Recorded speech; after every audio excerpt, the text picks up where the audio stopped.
ॐ भूर्भुवः स्वः तत्सवितुर्वरेण्यं भर्गो देवस्य धीमहि धियो यो नः प्रचोदयात्। ओम शांति शांति शांति। आज मैं आपके सामने उपनिषद के बारे में बतलाना चाहता हूँ। उपनिषद किसको कहते हैं, इनका क्या महत्व है। उपनिषद जो हैं वेदों से निकले हुए हैं। वेदों का जो अंतिम भाग है जिसमें ब्रह्म विद्या या आत्म विद्या का कथन किया गया है, उस भाग में से निकले हुए जो ग्रंथ हैं उनको हम उपनिषद कहते हैं। गिनती में 108 कहे जाते हैं, लेकिन 11 उपनिषद जो हैं महत्वपूर्ण हैं। उपनिषदों का जो दूसरा नाम है रहस्य विद्या बतलाया गया है। अब ये रहस्य विद्या क्यों कहते हैं? क्योंकि जो चीज़ें हमें आँखों से दिखाई देती हैं, हमारी ज्ञानेंद्रियों से जो प्रकट होती हैं भिन्न भिन्न रूप में, तो वो तो हम देख लेते हैं, लेकिन आत्मा परमात्मा जो आत्म विद्या है इसके बारे में लोगों को ज़्यादा पता नहीं है, क्योंकि वो आँखों से या इंद्रियों से उनका ज्ञान प्राप्त नहीं होता है। इस विद्या की प्राप्ति के लिए हमें बहुत ही अलग ढंग से जाना पड़ता है, इसलिए इसको हम रहस्य विद्या कहते हैं। क्योंकि इसमें सब कुछ अप्रत्यक्ष रूप से है, प्रत्यक्ष रूप में नहीं। आत्मा को हम देख नहीं पाते हैं, आत्मा एक शक्ति है, उसको हम देख नहीं पाते हैं। तो इस प्रकार इसको रहस्य विद्या कहा गया है। देखो, ये वैसे भी रहस्य में इसलिए है कि इसको जानने के लिए किसी एक इंसान ने कभी जो है खोज नहीं कर पाया है। ये अलग अलग व्यक्तियों ने इसके बारे में बहुत से रहस्य प्रकट किए हैं। एक व्यक्ति ऐसा नहीं हो सकता है और उस व्यक्ति का जो मत है वो सर्वमान्य नहीं रहा है। इस रहस्य विद्या को जानने का अधिकार प्राप्त करने के लिए हमें नचिकेता के समान सर्वस्व त्याग करना पड़ेगा।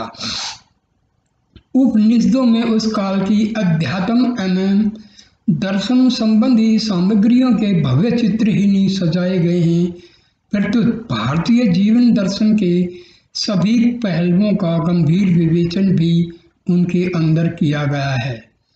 मानव जीवन में ही नहीं, इस निखिल विश्व में व्याप्त सत्य की जिज्ञासा एवं उसके अन्वेषण के लिए उपयोगी साधना की ऐसी उत्कट उत्कंठा उसमें व्यक्त है जो विश्व के विस्तृत वाङ्मय में अन्यत्र दुर्लभ है। मानवीय प्रतिभा एवं पहुंच का इनसे बढ़कर कोई दूसरा उदाहरण इस रूप में अभी तक नहीं बन सका है। ये जो उपनिषद हैं ये सारे हमारे ऋषि महर्षि और महात्माओं के द्वारा इनका संकलन किया गया है, इनकी रचना की गई है।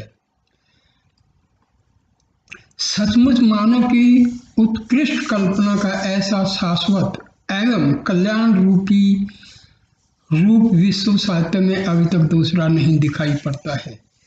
यही कारण है कि आर्य धर्म ने मानने वाले भी उन पर तन मन धन से निछावर हैं। सुप्रसिद्ध जर्मन दार्शनिक शोपेनहावर ने उपनिषद के संबंध में अपना विचार व्यक्त करते हुए एक अवसर पर कहा है, यह मुझे जीवन में शांति देती रही है और मृत्यु के समय भी शांति देगी। सारे संसार में ऐसा कोई स्वाध्याय नहीं है जो उपनिषदों के समान उपयोगी और उन्नति की ओर ले जाने वाला हो। वे उत्तम बुद्धि की उपज हैं। आगे या पीछे एक दिन तो ऐसा होना ही है कि यही विश्व की जनता का धर्म होगा। देखिए, पाश्चात्य जो विद्वान रहे हैं उनका जो अध्ययन रहा है वो मन और साइकोलॉजी तक सीमित रहा है। पहली बात, उनके जो है पाश्चात्य लोगों के धर्म में कह लो या उनकी संस्कृति में कह लो, आत्मा का कोई उल्लेख नहीं।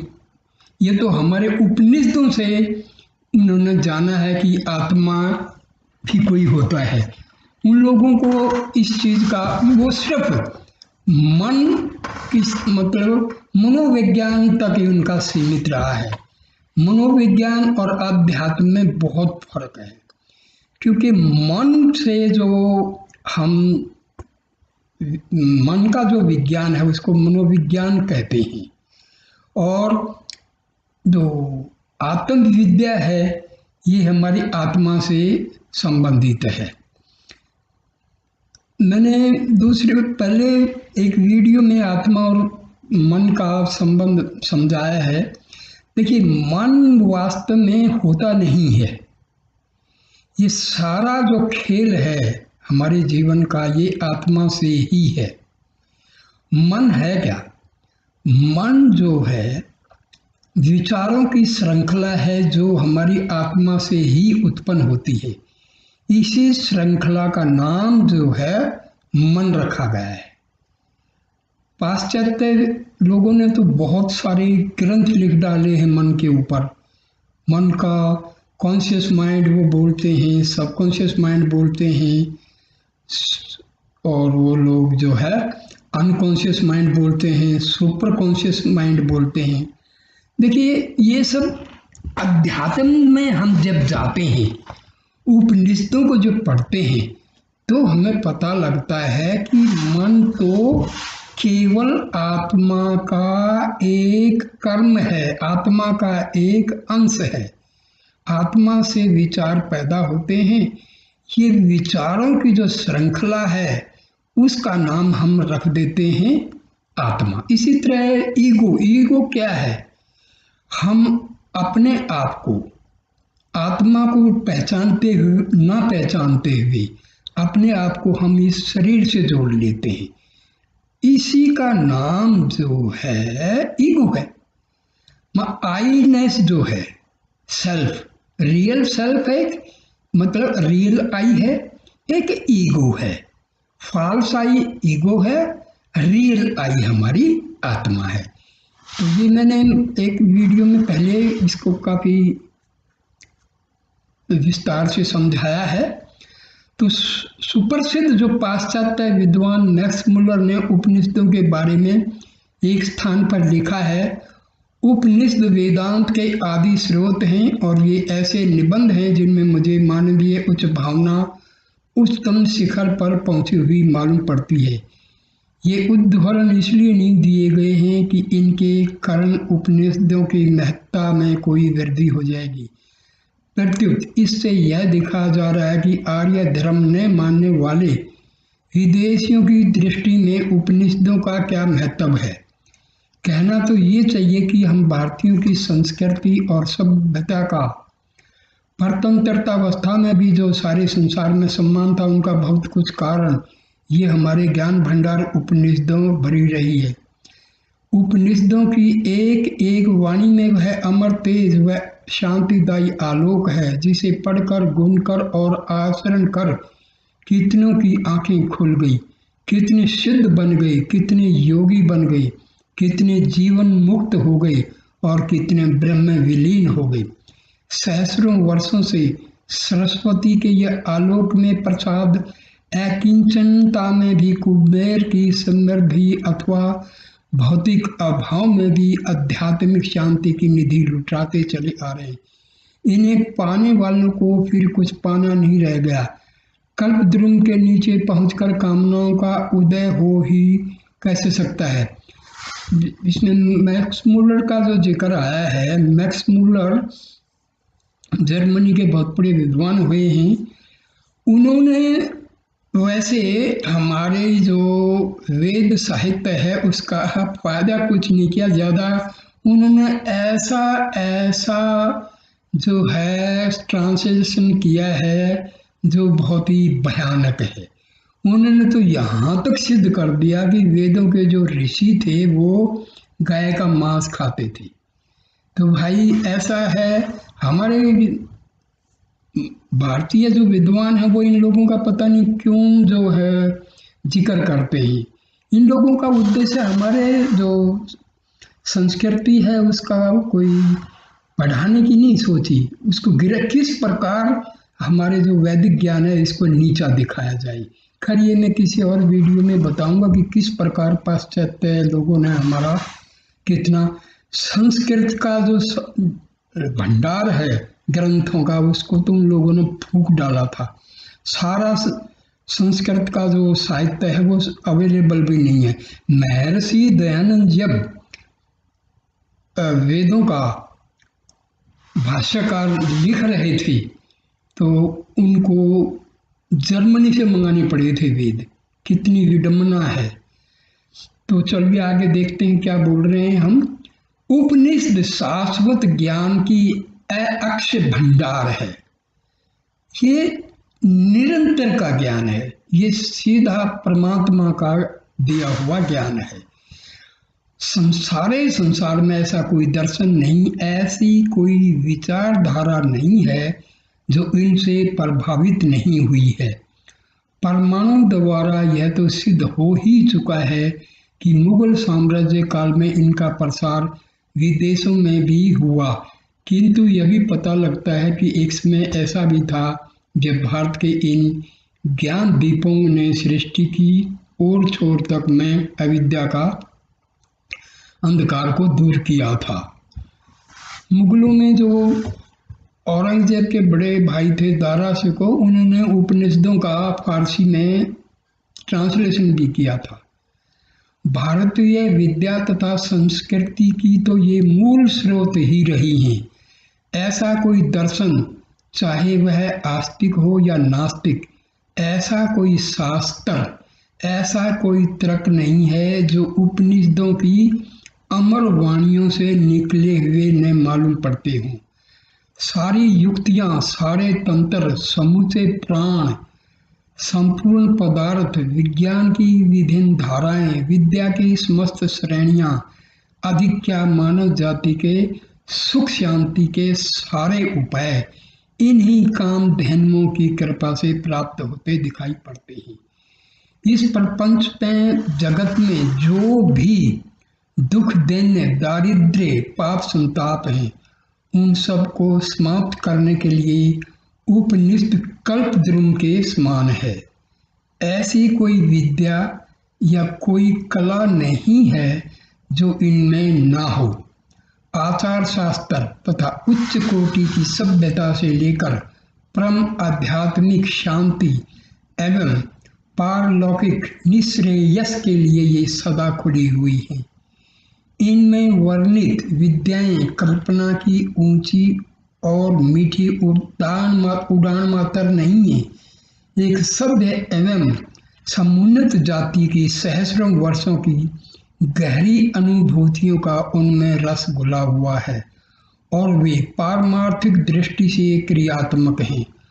उपनिषदों में दी गई शिक्षाओं को व्यवहारिक रूप में लाकर कोई भी व्यक्ति, कोई भी समाज अवंती के गर्त में कभी नहीं गिर सकता, प्रत्युत दुख देने से छुटकारा पा सकता है।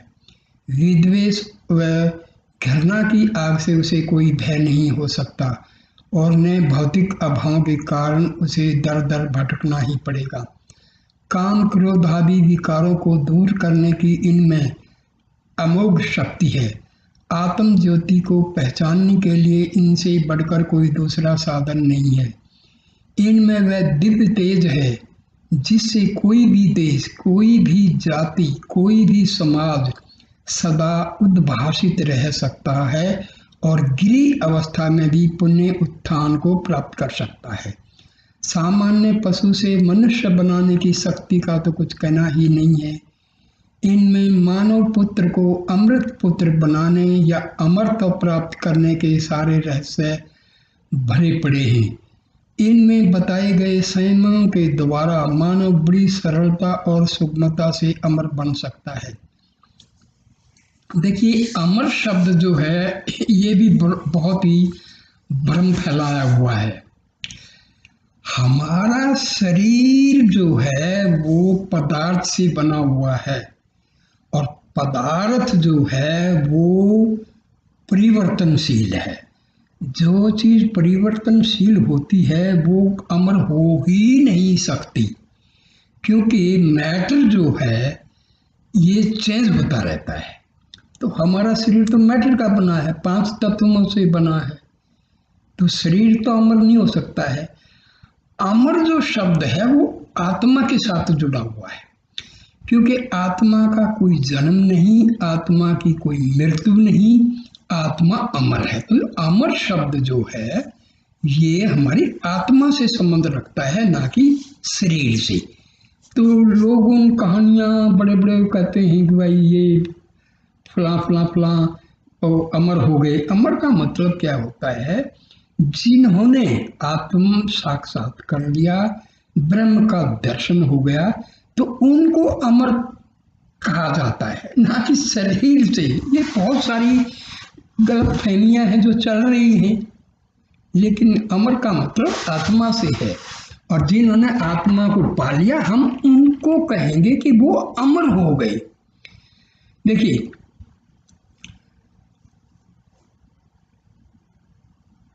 आदि शंकराचार्य ने उपनिषदों का बहुत ही अच्छी तरह से भाष्य लिखे हैं। उन्होंने इस उपनिषदों का काफ़ी ज्ञान फैलाया। स्वामी दयानंद ने भी जो है उनकी जल्दी मृत्यु होगी, क्योंकि उनको तो अपने धर्म को बचाने में ही सारा। अब रिसेंट टाइम में जो है महर्षि रमन जो हैं, इन्होंने उपनिषदों की एक एक बात को अपने जो है ज्ञान से, अपने एक्सपीरियंस से, अपने अनुभव से एक एक उपनिषदों में जो लिखा है उसको सिद्ध किया है। उससे पहले रामकृष्ण परमहंस स्वामी विवेकानंद और बाकी जो हैं रामकृष्ण मिशन के जो आज भी स्वामी हैं, वो लोग बहुत अच्छी तरह से उपनिषदों का उन्होंने ट्रांसलेशन भी किए हैं और उन्होंने अपने आप में उनका अनुभव भी किया है। ऐहिक सिद्धियों के द्वार तो इनमें खुले ही हैं, पारलौकिक समृद्धियों के लिए भी इनमें सभी साधन विद्वान। देखिए, ये सिद्धि लोग कहते हैं, सिद्धि और परमात्म प्राप्ति ये दोनों अलग हैं। जो लोग सिद्धियों के पीछे पड़ते हैं ना, वो फिर आत्मा से दूर चले जाते हैं।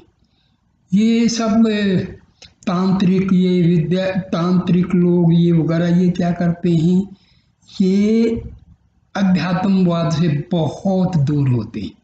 इनके कोई मतलब नहीं है, क्योंकि वो सिद्धियाँ जो हैं वो हमारे आत्म ज्ञान के लिए रुकावट है। तो सिद्धियों का जिक्र उपनिषदों में ऐसा नहीं है।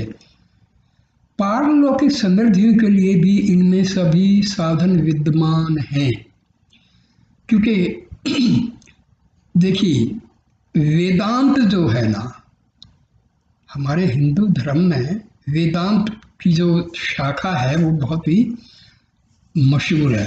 स्वामी विवेकानंद, स्वामी जो है राम तीरथ और परमहंस रामकृष्ण, महर्षि रामन, शंकराचार्य, इन लोगों ने वेदांत के ऊपर बहुत अनुभव भी किए, ग्रंथ भी लिखे हैं। वेदांत का मतलब होता है वेदों के अंत में जो ज्ञान है आत्मा का, वो वेदों का अंतिम भाग कहे जाते हैं। उपनिषदों में वर्णित तथ्यों पर आधारित है। यह समझना चाहिए कि वे केवल पारलौकिक सिद्धियों की देने वाली हैं, प्रतिदिन में ऐहिक जीवन की विविध समस्याओं को हल करने की प्रेरणा है। किंतु मीठा मीठा चिल्लाने से जिस प्रकार मुंह मीठा नहीं हो सकता, उसी प्रकार केवल उपनिषद के वाक्यों के बार बार उच्चारण से भी वास्तविक सुख शांति की प्राप्ति नहीं हो सकती। केवल पुस्तकों के रट लेने से या किसी का उपदेश सुनने मात्र से आत्मज्ञान प्राप्त नहीं हो सकता। इस संबंध में मुंडकोपनिषद में कहा गया है, जिसका ट्रांसलेशन मैं बताता हूँ हिंदी में, अर्थात क्या आत्मा वेदादि के अध्ययन से नहीं मिलता। देखो, वेदादि या उपनिषद पढ़ने से रास्ता हमें मिल जाता है, रास्ते पर चलना हमें है, अनुभव करना है, प्रयत्न करना है, केवल पढ़ने से कुछ नहीं होता है। ने बुद्धि की सूक्ष्मता से या बहुत से शास्त्रों के सुनने या अनेक विषयों की जानकारी से ही वह मिलता है।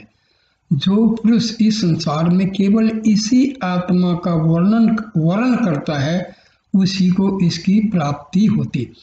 देखिए, आत्मा का वर्णन क्या होता है?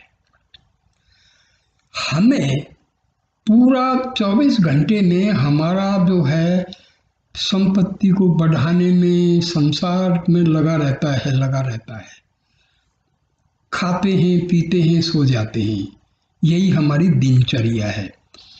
देखो, आत्मा की जो वर्णन करने का मतलब क्या होता है, हमें मेडिटेशन करना चाहिए, ध्यान में बैठना चाहिए और अंदर डूबना चाहिए, क्योंकि अंदर ही हमारी आत्मा का निवास है। हमारा अध्यात्म के हृदय कहते हैं, हमारे ऋषि मुनियों ने कहा है कि हमारा एक तो जो हृदय जिसमें रक्त शुद्धि वगैरह का काम होता है, दूसरा हृदय है जिसमें अध्यात्म मतलब आत्मा रहती है, स्पिरिचुअल हार्ट उसको बोला जाता है। तो हमें उसमें पहुंचना होता है और हमें कोशिश करके अपने मन को भी उसी में पहुंचा देना होता है। जब हमारा मन हमारी कोशिशों के द्वारा स्पिरिचुअल हार्ट में, जब हृदय में पहुंच जाता है और वो आत्मा में वापिस समाहित हो जाता है, तो हम कहते हैं आत्मज्ञान हो गया, सेल्फ रियलाइजेशन हो गया, आत्म साक्षात्कार हो गया। भाई, ये करने से होता है, ये बहुत मुश्किल है ही नहीं, आसान इसलिए नहीं है क्योंकि हम टाइम जो है इतना मिलता नहीं है कि हम कर पाए। लेकिन भाई, असली यदि ज्ञान प्राप्त करना है तो घंटा 2 घंटा डेली बैठ के जो है अंदर डूबना चाहिए। अंदर डूबने का, देखो ये भी थोड़ी है गलती है। अंदर डूबने का मतलब क्या होता है कि हमारा जो मन है ना, उसकी नेचर है बाह्यगमन, एक्स्ट्रावर्ट होता है हमारा माइंड। हमें इसको अंदर की तरफ, इसकी डायरेक्शन चेंज करनी। मन तो बार बार बाहर जाएगा संसार में, ये इसकी प्रकृति है, ये इसकी नेचर है। हमें प्रयत्न क्या करना है कि आहिस्ता आहिस्ता मनन के द्वारा, कंटेम्पलेशन के द्वारा और अफर्मेशन के द्वारा, विजुअलाइजेशन के द्वारा मन की डायरेक्शन बाहर से हटा करके अंदर की तरफ करना है। मन जो है आहिस्ता आहिस्ता आहिस्ता हमारे अध्यात्म पे हृदय में जब पहुंच जाता है तो ये अपने स्रोत में, अपने सोर्स में मिल जाता है। तो इसमें भाई करने से होगा। ये मैं जो बता रहा हूँ ना, ये क्योंकि मैं करता हूँ और बहुत ये मुश्किल भी नहीं है, और भाई आसान तो इसलिए नहीं है कि हम करते नहीं। जब हम करते ही नहीं है तो भाई मुश्किल है, लेकिन जब करना शुरू कर दोगे ना तो केवल आनंद है। शुरू में तो कष्ट होंगे, इसके बारे में मैं बाद में बताऊंगा। अभी तो अपना जो असली विषय उपनिषदों की महत्व क्या है तो उसी पर चलने दो। आत्मा उसी भाग्यशाली को अपना स्वरूप दिखाता है। किसको? जो मैं बता रहा हूँ, जो बैठता है उठ के सुबह 3-4 बजे 2-2.5-3 घंटे बैठ के ब्रह्म वेला में और कोशिश जब करता है ना, तो भाई आनंद है, आनंद ही आनंद है दोस्तों। मुश्किल है जब तक आप कोशिश नहीं करते। कोशिश कर लो, आनंद है। इससे बड़ा दुनिया में कोई आनंद है, आपको बहुत भी आनंद आएगा। देखो, ये मैं उपनिषदों की महत्ता इसलिए बता रहा हूँ कि आप लोगों का जो है ध्यान इस आत्म विद्या की तरफ देखो, हमारे ऋषि मुनियों ने हमारे 4 उद्देश्य बताए हैं जीवन के: धर्म, अर्थ, काम और मोक्ष। देखो, अर्थ मतलब पैसा तो खूब कमाते हैं, गृहस्थ जीवन में सारा जिंदगी खपा देते हैं, ठीक है ना। धर्म, देखो धर्म की भी एक अलग से जो धर्म की परिभाषा जो है ना भाई, धर्म क्या है ना, धर्म बनाया गया है इंसान के द्वारा। और अध्यात्म जो है ना, वो एक हर इंसान की आत्मा है। आत्मा को पहचानना ये अध्यात्मवाद है। तो असली धर्म तो भाई अध्यात्मवाद है। वैसे लोगों ने बना लिया है, ये हिंदू है, ये मुस्लिम है, ये क्रिश्चियन है, ये सिख है। तो ये तो भाई मानव के द्वारा बनाए गए हैं, इसके नियम भी मानव के द्वारा बनाए गए हैं। तभी तो हम मानव तो एक लिमिट है, फाइनाइट है। आत्मा इनफिनिट है भाई। एक आप फाइनाइट की तरफ क्यों झुकते हो? Why don't you come to the infinite? आत्मा इनफिनिट है। अरे थोड़े से गिलास के पानी को छोड़ के समुद्र की तरफ दौड़ो। आत्मा एक समुद्र है, अथाह ज्ञान का सागर है। आप क्यों मन रूपी गिलास के थोड़े से पानी में ही खुश होना चाहते हो दोस्तों? चलिए, तो बलहीन अर्थात ब्रह्मचर्य विहीन परमादि और अशास्त्रीय तप में निरत को भी आत्मा नहीं मिलती, कभी नहीं मिलेगी। इसको तो भाई किसको मिलेगी? जो कोशिश करेगा। और कोशिश बहुत मुश्किल नहीं है भाई, ना उसमें पैसा लगता है, ना कुछ धन दौलत लगता है। और देखो, आप लोग बैठ के ध्यान करना शुरू कर दो। ये गुरु का चक्कर भी एक बड़ा घंटा, बहुत ही टेढ़ा काम है। गुरु जो है ना, जो भी आपको अंधेरे से प्रकाश में ले जाए, वो गुरु है। और भाई आत्मा से बड़ा कोई गुरु नहीं होता है। हमारी आत्मा के अंदर वेदों का, उपनिषदों का, पूरे ब्रह्म ज्ञान का भंडार भरा पड़ा है। लेकिन भाई हम तो वो ऐसे बस चक्कर काट रहे हैं। हाँ, अमृत का कुआं भरा हुआ है, उसके चक्कर काट रहे हैं। कोशिश नहीं करते कि पी के देखें। खजाना भरा पड़ा है हमारी आत्मा में और हम चक्कर काट रहे हैं। हम सोचते हैं कि इसमें सुख मिलेगा, मकान में सुख मिलेगा, कार में सुख मिलेगा। भाई सुख तो अंदर है, झांक लो, थोड़ा सा झांक लो, नहीं तो भाई पछताना पड़ता है। इसको पाने के लिए मनुष्य को पहले इनके वचनों को सुनो, उसके बाद उन पर पूरा मनन करो। एकांत में शांत मन से उन पर विचार करो। इसके अनंतर चित्त वृत्तियों को समेट कर, अंतर्मुखी बनकर मन में एकाग्र चित्त हो ध्यान धरो। तभी तुम्हें वह महाज्योति, अखंड आनंद और शाश्वत शांति का सरोवर नहाने को मिलेगा। उसे प्राप्त कर लेने पर तुम्हारे हृदय की सब गांठें अपने आप खुल जाएंगी, सारे संशय दूर हो जाएंगी, सभी शुभ अशुभ कर्मों का बंधन टूट जाएगा और तुम जीवन मुक्त बन जाओ। दोस्तों, ये उपनिषदों में लिखा है, मैं सिंपल भाषा में समझा रहा हूं मेरे दोस्तों। मन जो है हमेशा हमें दुनियादारी में भटकाएगा। आप जब ध्यान में बैठोगे तो ये आपको बैठने नहीं देगा, बिल्कुल भी, क्योंकि ये आत्मा के पास आपको पहुंचने ही नहीं देगा। ये जो मैं बार बार आप शब्द का यूज कर रहा हूं ना मेरे भाई, मैंने पहले बताया था, हमारा एक तो जो आई है वो है फॉल्स, जिसको हम ईगो कहते हैं, और एक आई है हमारी आत्मा, जिसको हम सेल्फ कहते हैं।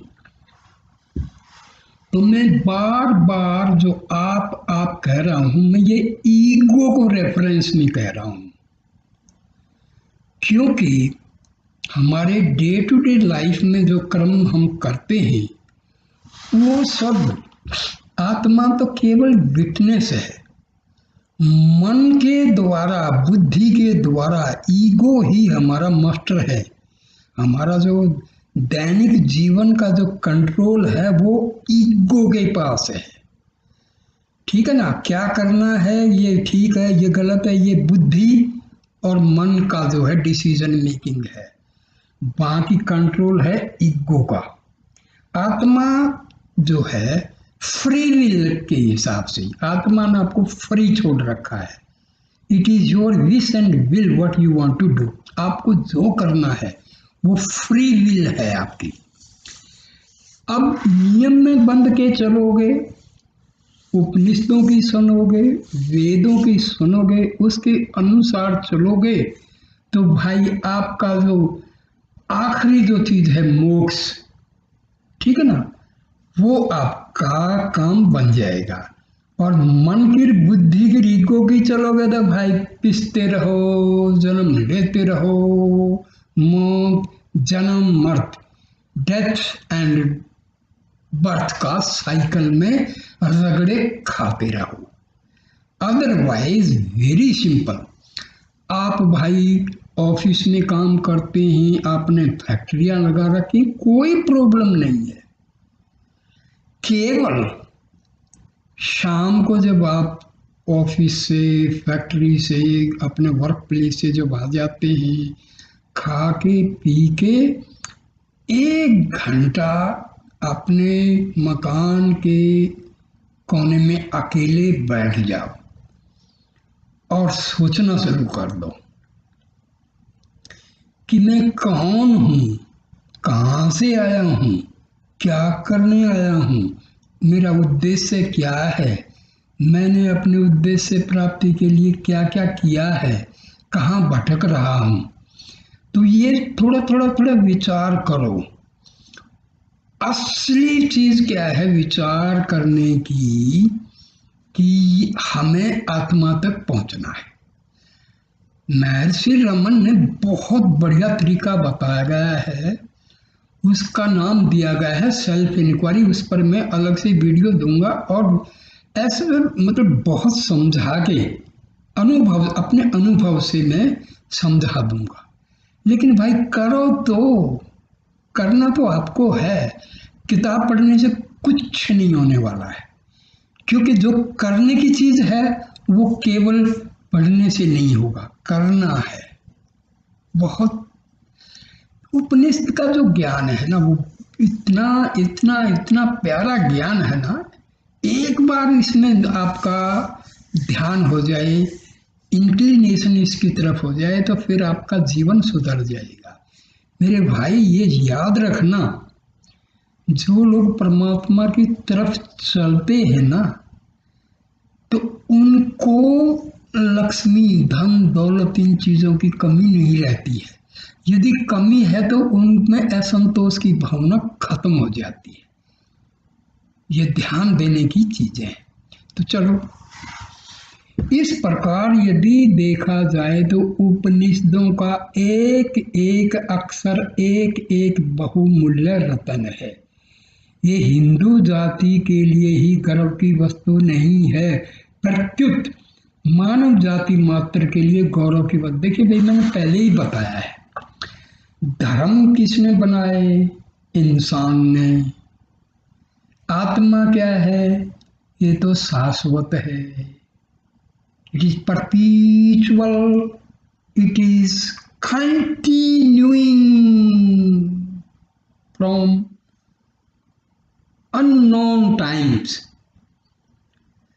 तो भाई, आत्मा की जो विद्या है ये ना हिंदू की है, ना क्रिश्चियन की है, ना मुस्लिम की, ना सिख की, ना जैन की, ये किसी की भी नहीं है भाई, ये तो आपकी है।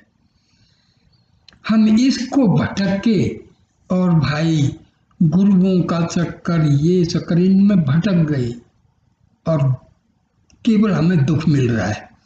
कोई कहता है इसकी पूजा करो, कोई कहता है उसकी पूजा करो, कोई कहता है उधर जाओ, कोई कहता है उधर जाओ। अरे मेरे भाई, जहाँ जाना है वहाँ कोई नहीं बताता, क्योंकि लोगों ने दुकान खोल रखी है। यदि उन्होंने आपको बता दिया भाई परमात्मा तो आपकी आत्मा और परमात्मा सब एक ही है, तो भाई उनकी दुकान तो बंद हो जाएगी। चक्कर ये है, उपनिषद का ज्ञान केवल केवल केवल सच्चा ज्ञान है। वेद का ज्ञान केवल केवल सच्चा है, उसमें दो नहीं है। एब्सोल्यूट, एब्सोल्यूट जो शब्द बना है ना इंग्लिश में, वो एब्सोल्यूट का मतलब होता है जो सच है। और सच क्या है? आत्मा और परमात्मा। तो इसमें धर्म की तो बात ही नहीं आती। तो उपनिषदों ने तो भाई आत्मा का वर्णन किया हुआ है। जब आत्मा का वर्णन किया है तो इसमें धर्म की कोई बात ही नहीं। हिंदू आत्मा तो भाई क्रिश्चियन की भी है, आत्मा तो मुस्लिम भाइयों की भी है, आत्मा तो हिंदुओं की भी है। तो आत्मा का जो ज्ञान है वो किसी धर्म का तो है ही नहीं। ये है ना, बात तो सिंपल है, लेकिन भाई सिंपल कहाँ, देखो मारकाट हो रही है, धर्म के नाम पर तो भैया युद्ध हो रहे हैं। ये चक्कर है। क्यों? क्योंकि हम आत्मा के पास जाना ही नहीं चाहते। तो मानवता की सीमा लांघकर ऊपर उठाने की इनमें ऐसी ऐसी युक्तियां दी गई हैं जो कभी व्यर्थ होने वाली नहीं है। इस परमाणु एवं उद्रजन युग में भी इनकी ज्योति मलिन नहीं हुई है। समस्त मानवता को उबारने की इनमें अद्भुत एवं प्रचंड शक्ति है। विज्ञान ने अपने चरम विकास में भी समूची प्रकृति पर विजय प्राप्त करने में अपनी हार ही स्वीकार की है, किंतु उपनिषदों के वर्णित तत्वों में समूची प्रकृति मुट्ठी में हस्तगत होती दिखाई गई है। यह कोई भावुकता नहीं है, इसमें वस्तु स्थिति को प्राप्त करने के लिए अपने संकुचित व्यर्थ से ऊपर उठकर सोचना पड़ेगा। आज तक मृत्यु से पराजित विज्ञान को दर दर ठोकरें खाने के बाद यह स्वीकार करना ही पड़ता है कि इसे वश करने की कोई शक्ति उसके पास नहीं है। किंतु उपनिषदों ने अमरत्व प्राप्ति की युक्तियां सथल स्थल पर बताई गई हैं। दोस्तों, मैंने पहले ही बताया, अमरत्व कुछ शरीर का नहीं होता भाई। यहाँ ये चक्कर है, कहानियां बना दी हैं, फलां ऋषि थे, फलां अश्वस्थामा ये वो घूमते हैं अमरत्व। भाई ऐसा है, ये अमरत्व जो शब्द है वो आत्मा के लिए है। आत्मा ही अमर है, शरीर अमर नहीं होता है। ये हो जाता है जब लोग योग शक्ति से अपना जो सूक्ष्म शरीर है उसको थोड़ा थोड़ा करके अपना जो फिजिकल बॉडी में कन्वर्ट कर सकते, ये है। लेकिन ये बड़ी योग विद्या की चीज है, साधारण मानव के लिए ये कल्पना से परे की चीज है।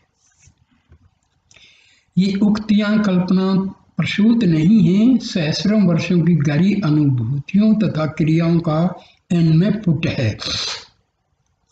आज के युग में भी उपनिषदों के प्रभाव से स्वामी विवेकानंद, स्वामी रामतीर्थ, रामकृष्ण परमहंस आदि ने अपने जीवन में अमृतत्व के अक्षरों का जो अनुभव किया है उसका पता सारे संसार को है। ये मैं पहले ही बताया नहीं, ये हमारे मतलब रामकृष्ण परमहंस, स्वामी विवेकानंद, स्वामी रामतीर्थ, शंकराचार्य और महर्षि रामन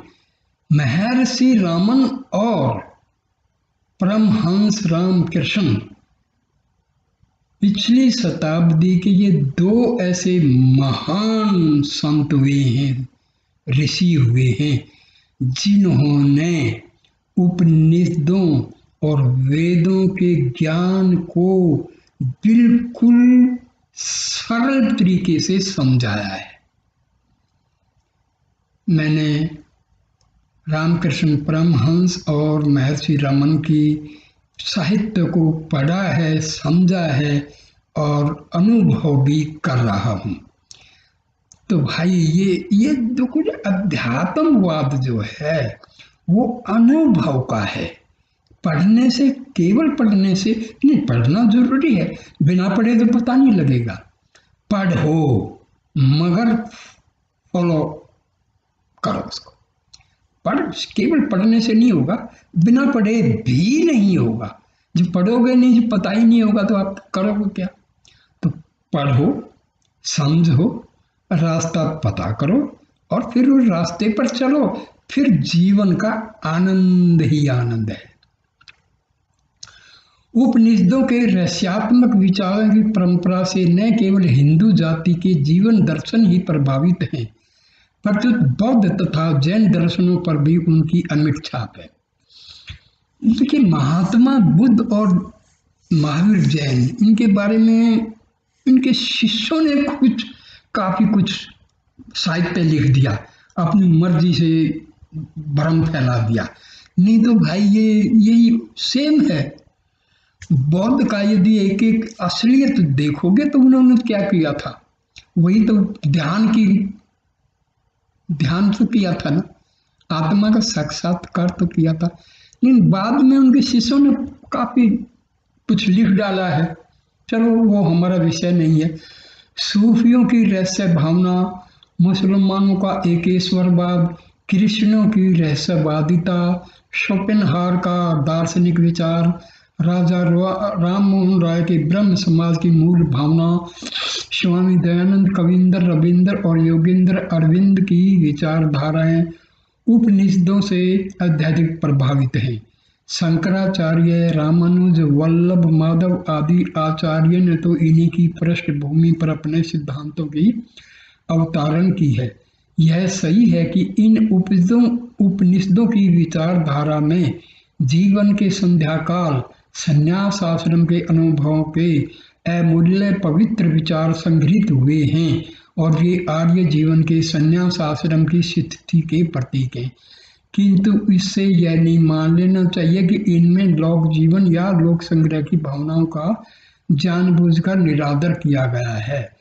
कहना तो ये चाहिए कि प्रथम के 3 आश्रम का सार्थत्व भी इनमें आ गया है। इनके विचार इतने गूढ़, उदात्त और व्यापक हैं कि इनमें सब स्थिति के लोग समान लाभ उठा सकते हैं। यही कारण है कि क्या सब धर्मी, क्या विधर्मी, क्या पौवार्त्य, क्या पाश्चात्य, सभी विचारकों के लिए ये प्रेरणा और स्मृति के स्रोत हैं। व्यापक मानव धर्म और उनके जीवन दर्शन के अक्षेत्र में किसी भौगोलिक रेखा से आबद्ध नहीं हैं और न काल की सीमा रेखा ही इनकी प्रसिद्धि और सनातनता में कोई बट्टा लगा सकी है। ज्ञान और अनुभूतियों का मस्तिष्क और हृदय का इनमें ऐसा मधुर समन्वय है कि कहीं विषमता का कहीं पता। देखो, वेदांत के 3 अंग हैं। सबसे पहले उपनिषद हैं, दूसरे गीता हैं और तीसरे जो हैं वेदांत दर्शन है। वेद व्यास का जो लिखा हुआ है ब्रह्म सूत्र, जिसको हम वेदांत दर्शन कहते हैं। ये 3 अंग हैं, उपनिषद, गीता और ब्रह्म सूत्र। तो यद्यपि विषय की व्यापकता के कारण सभी दर्शन एवं संप्रदाय अपने मतों की पुष्टि के लिए उपनिषदों का आश्रय लेते हैं, किंतु उत्तर मीमांसा वेदांत दर्शन की ही विशेष विवेचना इनमें की गई है। यही कारण है कि आचार्य शंकर ने अपने मत के प्रतिपादन में स्थल स्थल पर इनका उपयोग किया है। ब्रह्म की व्यापकता, आत्मा की नित्यता, लौकिक सुख की अक्षण भंगुरता, मुक्ति की उपलब्धि आदि विषयों का इनमें प्रमुख रूप से प्रतिपादन किया गया है। यद्यपि वे वास्तव में ज्ञान कांड के समर्थक हैं, किंतु उपासना और कर्म कांड का भी इनमें बहिष्कार या निरादर नहीं किया गया है।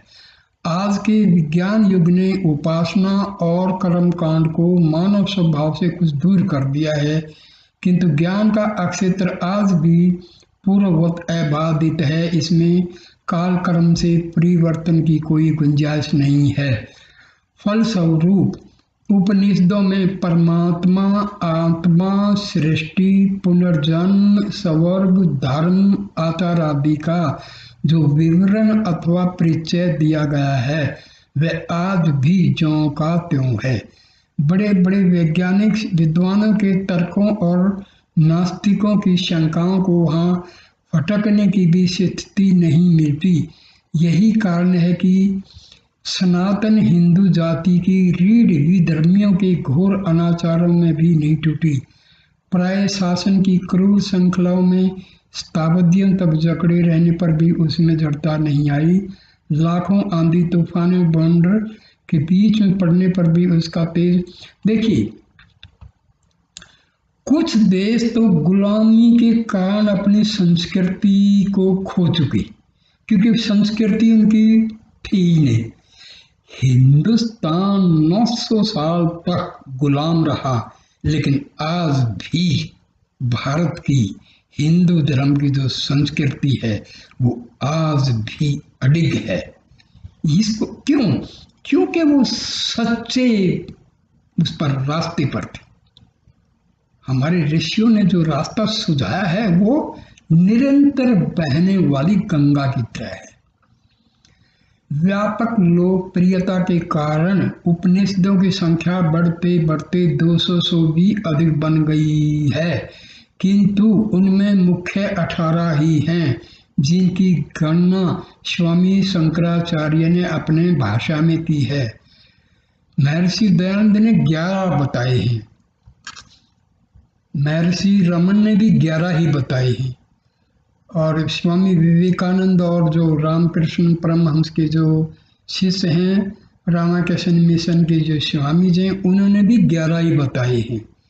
वैसे 108 बोलते हैं, लेकिन प्रमुख जो बिल्कुल ऑथेंटिकेटेड हैं वो 11 हैं। ऐसा मालूम पड़ता है कि ये से सारी उपनिषदें शंकराचार्य के बाद बनी होंगी। जहाँ तक गंभीरता और विचारों की उच्चता एवं उदात्तता का प्रश्न है, इन परवर्ती उपनिषदों से उपयुक्त 18 उपनिषदों की तुलना नहीं की जा सकती, पर इनमें भी ऐहिक और पारलौकिक सिद्धियों की विवेचना एवं गवेषणा की गई है।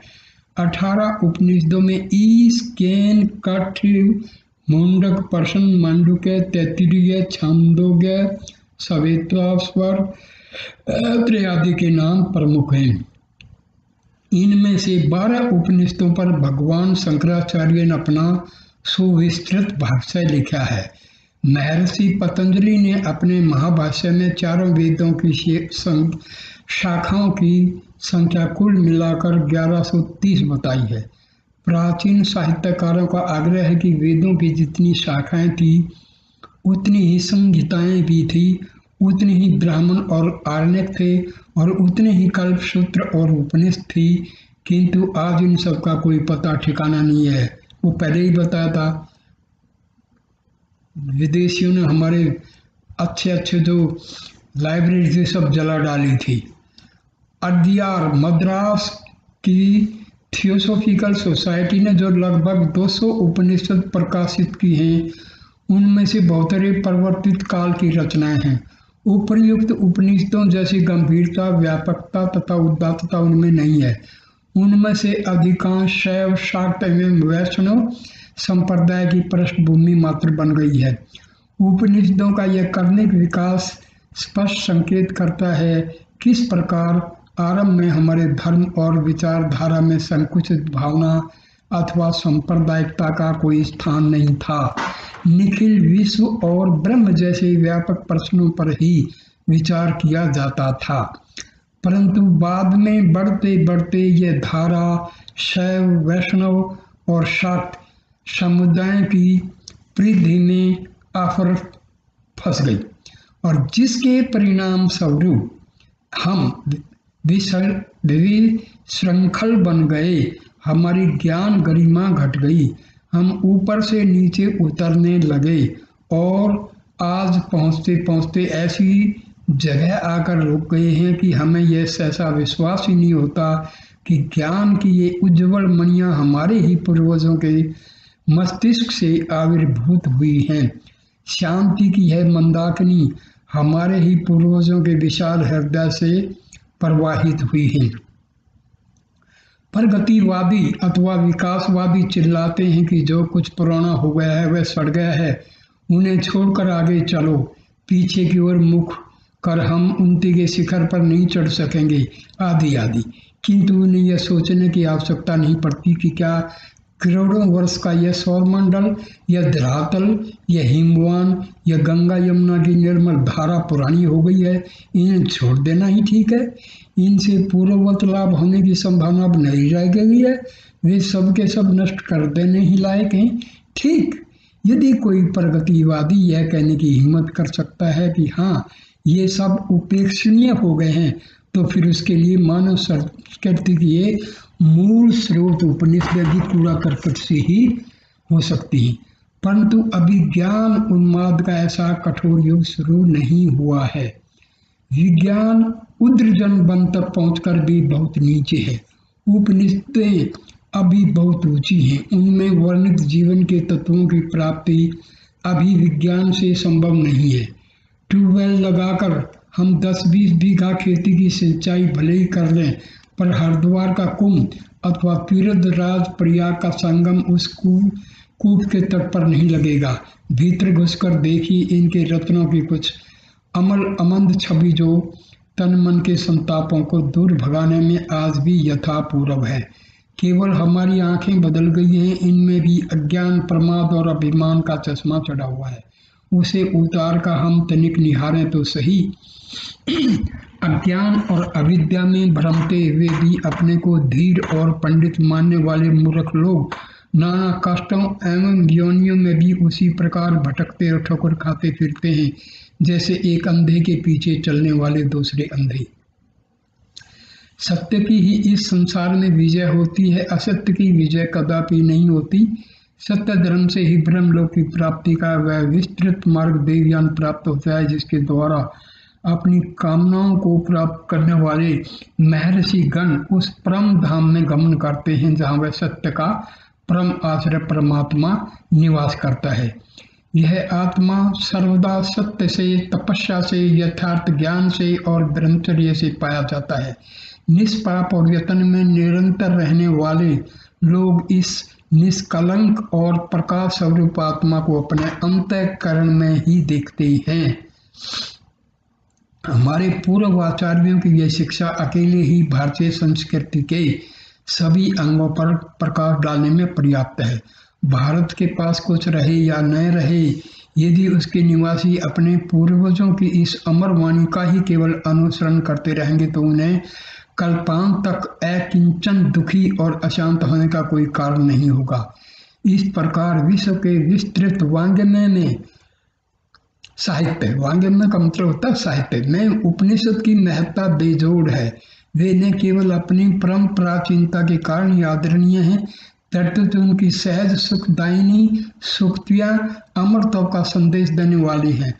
भारतीय आर्य संस्कृति का समुन्नत एवं शुद्ध रूप तो सदा से इन्हें अमृत वाटिकाओं में निमज्जित होकर निखरा है। ये किसी संप्रदाय विशेष की वस्तु नहीं है।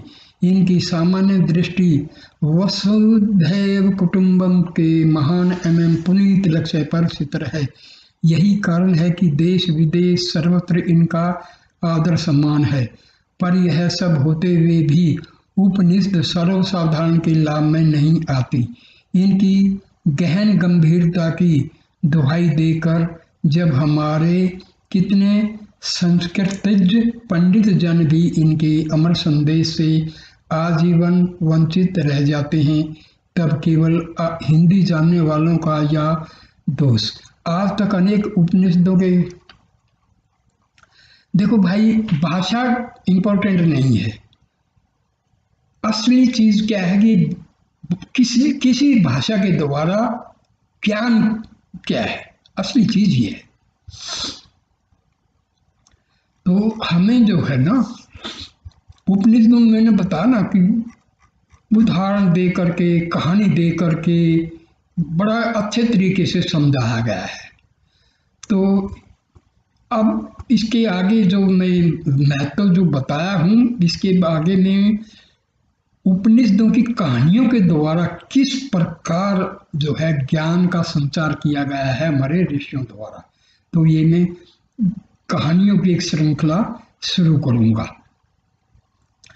क्योंकि कहानियों में अलंकारिक भाषा का यूज किया गया है।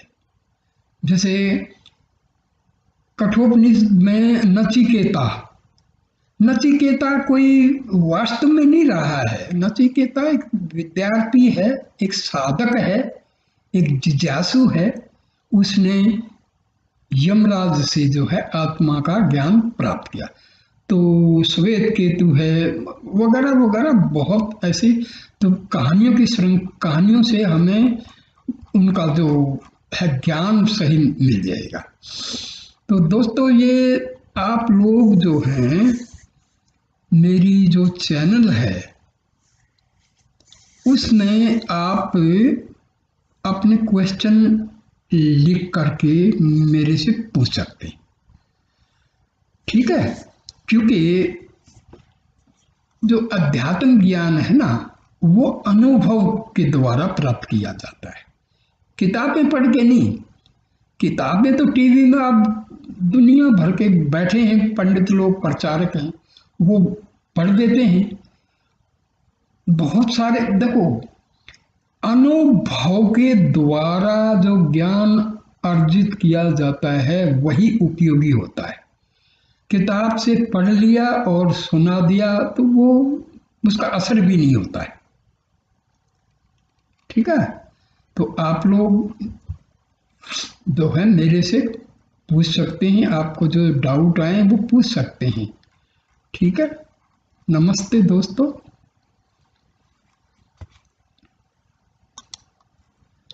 अच्छा, एक कृपा करना, मेरी जो चैनल है जिसमें आपने ये पढ़ा है उसमें कृपा करके आप लोग लाइक, कमेंट और सब्सक्राइब ज़रूर कर देना। दोस्तों, ये चैनल मैंने इसीलिए शुरू की है कि आज बहुत भ्रम फैला हुआ है, बहुत सारे लोग हैं गुरु बनते हैं। देखिए, एक होता है निष्काम कर्म जिसको हम बोलते हैं, बिना किसी स्वार्थ के सत्य क्या है वो बताना, ये असली निष्काम कर्म है। तो भाई, जो मेरा अनुभव है, जो मैं करता हूँ, पढ़ता हूँ, ध्यान परमात्मा का करता हूँ, उसके अनुभव के आधार पर आप मेरे से अपने डाउट्स पूछ सकते हैं, ठीक है? नमस्कार।